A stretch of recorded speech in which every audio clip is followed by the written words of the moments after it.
of my YouTube channel Marketing Toolbox. So let's say that you arrive at work, turn on your computer and check on your LinkedIn campaigns in excitement just to see some spooky numbers on the screen. No, it's not Halloween. It just means that if you've been investing in LinkedIn advertising for a while and you're not really sure where you're going and you're not very happy with the results, maybe it's time for a strategy reboot. So today we're going to see 5 tactics to skyrocket your LinkedIn ads performance in no time. Tip number 1. Avoid an audience size of more than 500,000 users. So a lot of companies tend to overestimate the size of their audience. I've seen campaigns with 2 to 3 million users for just a small budget of $500 per campaign. And the truth is, if you're working with really small budgets, it is much better to go straight to the point and be as precise as possible instead of dispersing the budget all over the place. So, my recommendation is to keep your audience ideally between 50,000 and 200,000 users by adding more precise filters to your campaign. For example, company growth rate or even company size. A bigger audience would require more budget, but even if you had more budget, I would rather go for a higher number of more specific and precise campaigns. But we're going to explain this in our next tactic. Going for a smaller audience gives you better and more precise results so you can continue improving your performance. For example, if you opted out for a more generic campaign and a more generic audience, what's going to happen is that when you go to your analytics profile and you want to check the data for different criteria, you are only going to see below reporting minimum. So you're not going to get enough data as quickly as possible, and the goal is to work with a lot of data so you can continue optimizing your campaigns. So it is really much better to work with more specific audiences and get your data more quickly, and this way you can quickly discard what's not working for you. Another benefit of working with smaller audiences is that you have a higher chance of impacting the same user twice, and more impact also increases your chances for higher conversion and for higher click-through rates. Tip number 2. A/B test smaller audiences instead of going for a single high-budget one. So if you have a lot of budget for your LinkedIn campaigns, I highly suggest that instead of putting all of the budget into one single campaign, you create multiple and more specific campaigns instead. For example, let's say that you're a financial consulting agency with a budget of $3,000 per month and you're running campaigns for a general promotion that you're making, and you want to reach potential customers across the United States. So instead of creating a single campaign targeting the whole United States at once, decide on the 3 most important states for your business and instead open 3 smaller campaigns, one for each state and with $1,000 per campaign. So in this case, to give you an example, I have selected Washington, California, and Idaho. And if you take a look, I have assigned 1,000 euros, well, in this case, just so we can run these campaigns. And this is going to give you a great idea of what states work the best for you, and you can quickly discard the ones that are giving you higher cost per conversion. And then for the next test, you can simply open new campaigns targeting new states, and this way you can continue selecting and discarding the ones that are not working for you.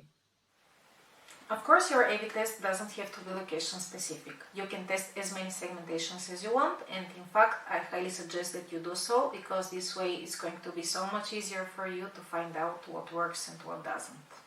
Tip number 3. Include LinkedIn groups within your segmentation.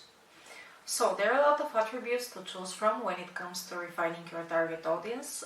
However, I think that LinkedIn groups are one of the most effective ones. And why is that so? Well, they're especially effective because they consist of people who are actually interested in a certain topic. So let's say that you are interested in digital marketing and you took time to research different groups and you ask to be a member of this group, and in the end they decided to accept you because they revised your profile and thought that you could be a good fit. So all of this shows that you have been proactive in finding out something that is interesting to you, and this is also going to show in the results of your LinkedIn campaigns.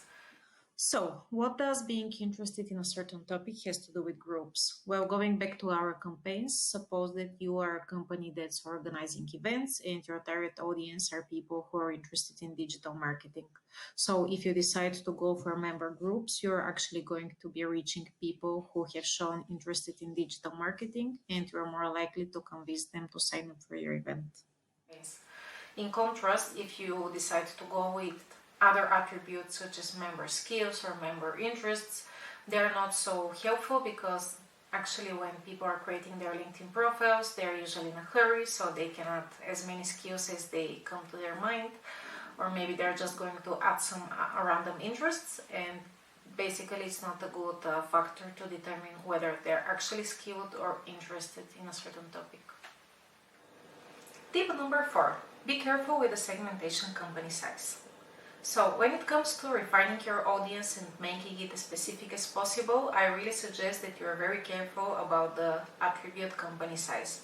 The main reason why is because if you don't exclude myself only, what's going to happen is that your audience is most likely to blow up in size. The company size criteria makes a match with the number of employees that appear on LinkedIn company pages. Myself only means that LinkedIn will show your ads to companies that only consist of one person, a lot of time freelancers who made a company page for themselves. So, this, depending on your target and business goals, can be a good thing or a bad thing. So, for example, let's say that you want to target B2B companies with more than 50 employees, and basically what's going to happen if you don't exclude myself only is that you're also going to target freelancers, which is not really a part of your target audience. So what you can do is you can exclude myself only and simply include the company sizes that you wish to target. You can also include all of the company sizes and simply go down below in your segmentation and exclude myself only to make sure that you're only reaching the companies that you desire. Tip number 5. User-sponsored content with lead gen. So, campaigns that use LinkedIn's native lead gen forms are a really great way to reduce your cost per conversion, mainly because they auto-fill users' data by extracting it from their LinkedIn's profiles, thus removing the hassle of having to fill out these fields manually. By implementing lead gen into your ads, users are more encouraged to submit their data. Usually they only have to fill out only one or two fields manually, depending on the way you've built your form. According to my own experience, your cost per lead may drop by up to 200%. You can add as many fields as you want, just be careful not to add too many manual fields, otherwise you're really not taking full advantage of lead gen. Another benefit of using lead gen forms is that they don't force the user to leave LinkedIn. So basically, when the user is scrolling through their feed, the last thing that they want to happen is to be taken to a third-party website that might not even be trustworthy. So staying on LinkedIn is great for users, it improves user experience, and it is also great for advertisers because it reduces cost per conversion.